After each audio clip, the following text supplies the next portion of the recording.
Paying homage to Joe Sanfilippo's 1 minute walk to work, I'm doing a 1 minute walk to my mailbox. It used to be that you're either preparing for a job, career, or preparing for entrepreneurship. They were always in two separate categories.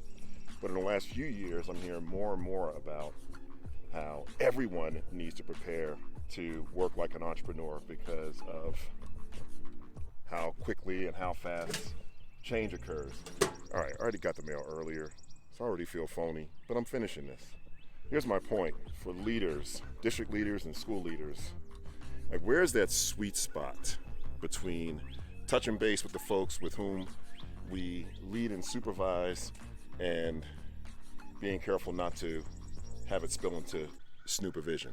You know what I mean? Because as an entrepreneur, I work with deadlines and I work with follow-up, but what's typical is, hey Ken, we need this by the 23rd at 2 o'clock. And then however I manage my time between now and then is on me, as long as on the 23rd by 2 o'clock, deliverable is there. School leaders and central office staff have been thrown into this culture where we could all kind of see each other's work, in the same office, same building, same proximity, to now working more like entrepreneurs. The meetings we call, are we treating those meetings like they're essential? We want to strike that balance between touching base with our people and staying connected with them, but also making why we meet meaningful. They should either show up to your meeting understanding why we have to meet, or they walk away from the meeting saying, we absolutely had to meet.